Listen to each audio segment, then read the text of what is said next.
reading a book called Sleeping Bobby. It's like Sleeping Beauty, only with a boy instead of a girl. And this is my cat Caesar, who will be helping us.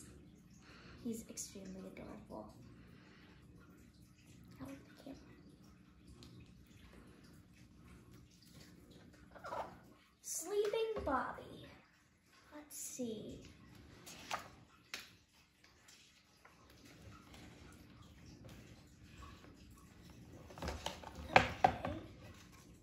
Once upon a time, a king and queen wanted a child very badly. Every day the queen would say to the king, "Don't you wish we had a little one to share our kingdom with?" And every day the king would answer, "Yes, my dear, I do." One day, the king was swimming in the royal pond when a frog hopped onto the bank. "I am here to tell you that your wish will soon be granted," said the frog. "Within a year, you will have a baby boy." "Why, thank you," said the king, and he rushed home to tell the queen the good news. A year later, a baby boy was born to the royal couple. The child was so extraordinary and so delightful. The king and queen wanted him to have a very special name. How about Bob?" asked the queen. "Bob he shall be," replied the king.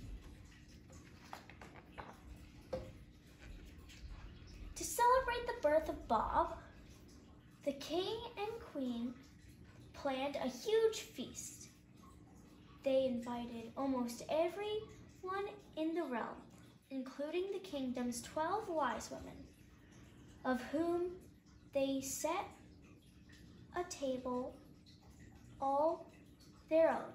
In truth, there were 13 wise women in the kingdom, but since the queen had only enough good china to serve 12, one had to be left out. Seems like a bad idea. On the night of the feast, each wise woman presented a gift to Bob. One gave him kindness, another courage, a third modesty. The gifts were all qualities that anyone might wish for, that might wish for and admire.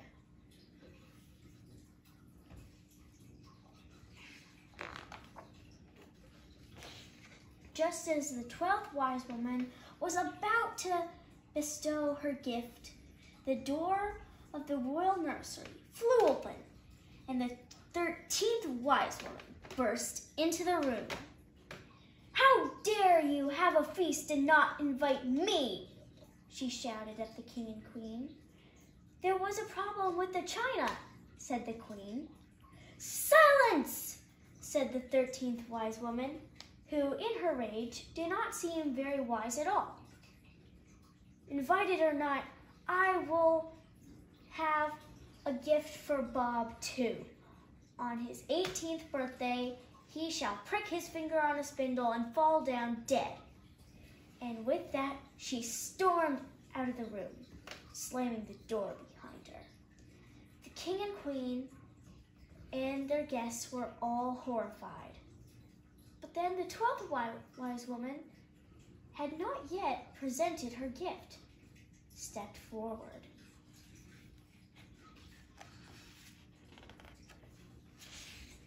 "Perhaps I can help," she said. "This shall be my gift to Bob. On his 18th birthday, he will not die, but fall into a deep sleep that will last for 100 years. The king and queen were silent for a moment. "Is that the best you can do?" the king finally asked. "I'm afraid it is," said the 12th wise woman. "Alas, we are not allowed to completely undo each other's curses." "I see," said the king. "Then I will have to take matters into my own hands." The following day, the king issued a proclamation. Spinning of any kind was strictly forbidden in the kingdom, and all spindles were to be destroyed at once. "That shall take care of it," he said to the queen. "I certainly hope so," the queen replied.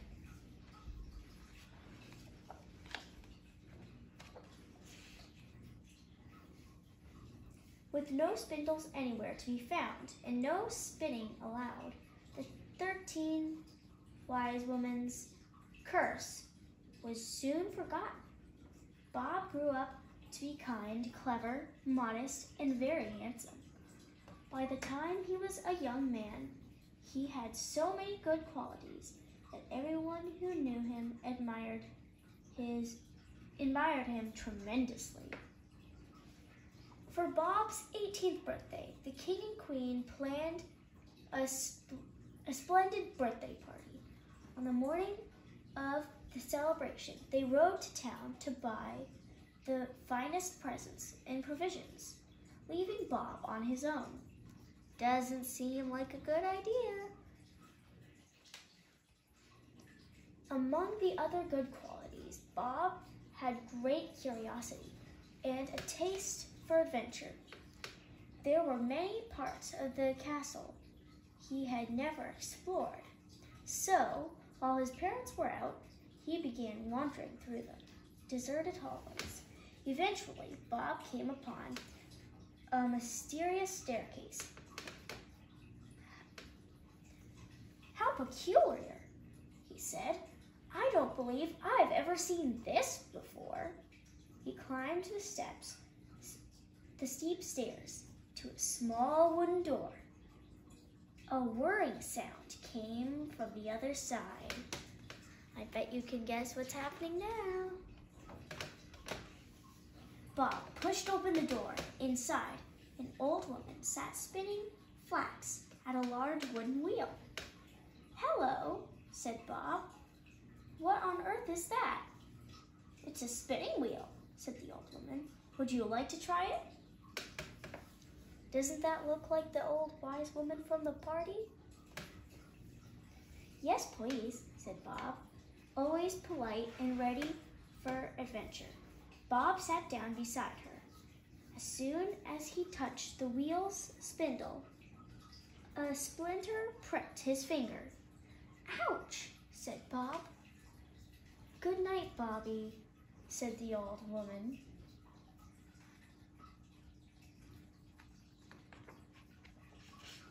Immediately, Bob sank into a deep, enchanted sleep. There's the wheel.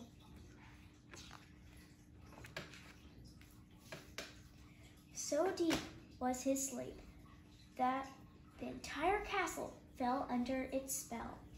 The king and queen, returning home from their party errands, collapsed in the front hall. The horse in the stable munching his oats. The sweeper in the courtyard sweeping the leaves. The dog in the doorway scratching fleas. The cook in the kitchen scolding the scullery maid. Flies in the pantry buzzing around the bread. All fell fast asleep where they munched, swept, scratched, scolded, or buzzed. The flames in all the hearths slept also. Even the wind slept, and the leaves of the trees.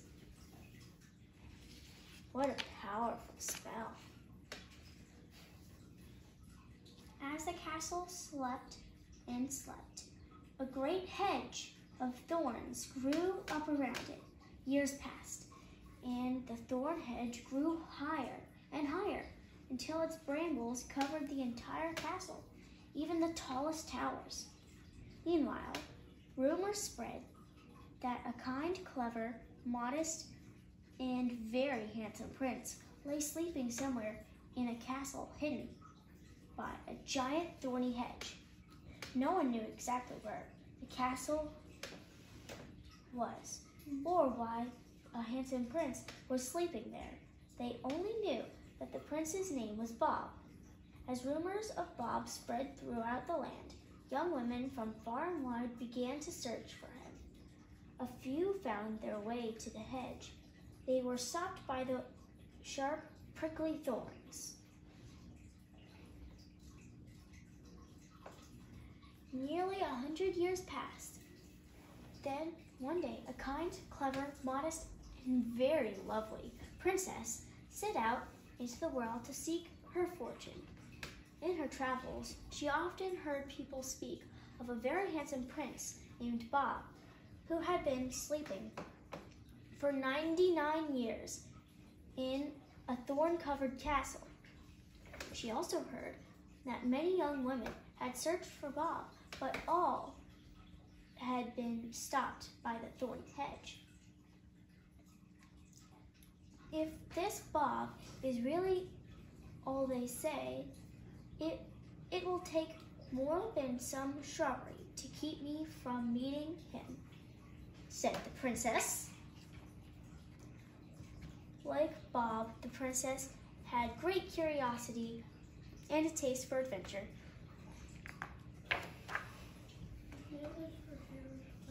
Up and down the land, through the woods and valleys, over fields and plains, the princess searched for the hidden castle. Finally, she came upon the gigantic hedge she'd heard so much about. As luck would have it, the princess arrived exactly 100 years to the hour since Bob had pricked his finger. Before her very eyes, the thorns of the giant hedge turned into flowers, and the branches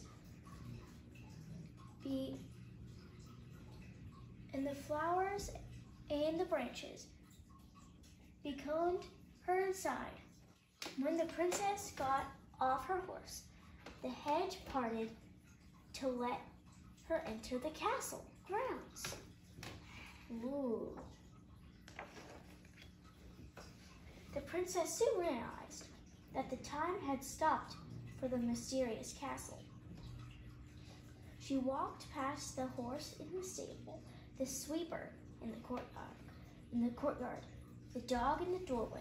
She passed the cook in the kitchen, the flies on the bread, and the king and queen in the front hall. All exactly as had 100 years before, when they had fallen under the 13th wise woman's curse. The princess wandered the still palace, winding through mysterious hallways, peeking into hidden rooms and parlors. At last, she came to the staircase that led to the room in the tower where Bob slept. She climbed the stairs and pushed open the door. There was Bob, lying on the bed, exactly where he had lain for 100 years. "Oh my," she breathed. "He is handsome." In fact, Bob was so handsome that the princess could not help herself. She leaned over and kissed him on the lips. Bob opened his eyes and stared sleepily at the princess. "What time is it?" he said. Bob and the princess fell deeply and immediately in love. Holding hands, they went downstairs and found that all the castle had awakened with Bob. The horse was munching his oats. The sweeper was sweeping the leaves. The dog was scratching his fleas. The cook was scolding the scullery maid. And the flies were buzzing around the bread. The flames leapt in the hearth, and the wind whistled in the trees. The king and queen yawned and stretched.